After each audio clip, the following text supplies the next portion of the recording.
Hello everyone, today recipe వచ్చి సూజీ రవ్వ అండి. అదేనండి ఉప్మా రవ్వ అంటారు కదా. ఉప్మా రవ్వ వాడుతూ కేక్ని స్పంజీగా ఫ్లఫీగా ఎవరైనా సరే ఈజీగా ప్రిపేర్ చేసుకోవచ్చు. ఎలా ప్రిపేర్ చేయాలో చూద్దాం. గ్యాస్ స్టవ్ మీద ఒక ఎడల్పాటు పాత్ర పెట్టుకుని స్టాండ్ పైన ప్లేటు పైన మూత పెట్టుకుని సిమ్ ఫ్లేమ్లోని గ్యాస్ స్టవ్ మీద ఫ్రీ హీట్ చేసుకోవాలి. ఈలోపు ఒక మిక్సీ జార్లోని ఒక కప్పు వరకు ఉప్మా రవ్వ ఈ విధంగా మెత్తగా ఫైన్గా పౌడర్ చేసుకోవాలి. ఈ విధంగా పౌడర్ చేసుకున్న దాన్ని ఒక బౌల్లో తీసుకోవాలి.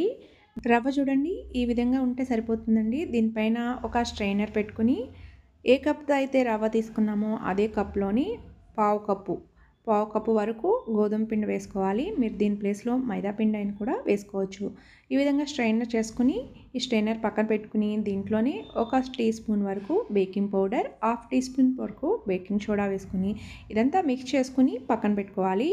తర్వాత వేరొక బౌల్ తీసుకుని ఏ కప్తో అయితే రవ్వ తీసుకున్నామో అదే కప్తోని హాఫ్ కప్ కన్నా కొంచెం ఎక్కువగా పెరుగు, హాఫ్ కప్ వరకు ఏ ఫ్లేవరు లేనటువంటి ఆయిల్, దీని ప్లేస్లో మీరు బటర్ అయినా వాడుకోవచ్చండి. తర్వాత షుగర్ని పౌడర్ చేసుకుని ఆ షుగర్ పౌడర్ 4 కప్ వరకు వేసుకుని ఇవన్నీ బాగా ఈవెన్గా మిక్స్ అయ్యే విధంగా ఒకే డైరెక్షన్లో మిక్స్ చేసుకోవాలి. దీంట్లోని పచ్చి పాలు ఒక హాఫ్ కప్ వరకు పోసుకుని ఇదంతా ఒకసారి ఈవెన్గా కలిసే విధంగా కలుపుకోవాలి. తర్వాత మనం ముందుగా ప్రిపేర్ చేసి పెట్టుకున్న గోధుమ పిండి, రవ్వ, అలానే బేకింగ్ సోడా పౌడర్ మిశ్రమం ఉంది కదా, అదంతా వేసుకుని ఒకే డైరెక్షన్లో మిక్స్ చేసుకోవాలండి.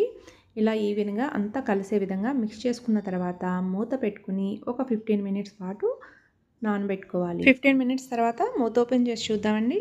రవ్వ అనేది చూడండి బాగా నానింది కదా. ఇదంతా ఒక్కసారి మిక్స్ చేసుకుని మనం ఏ కప్తో అయితే రవ్వ అది తీసుకున్నాం కదా అదే కప్తోని పావు కప్పు వరకు తురుముకున్న పచ్చి కొబ్బరి అండి.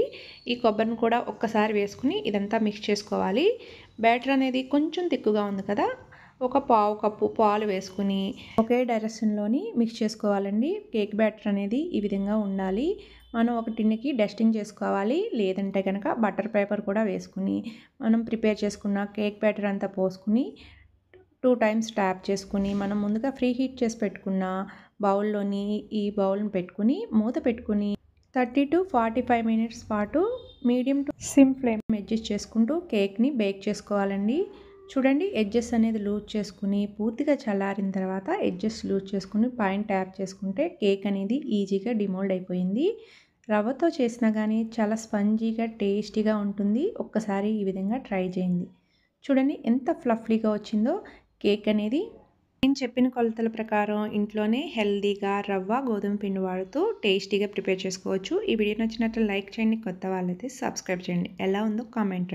Thank you for watching.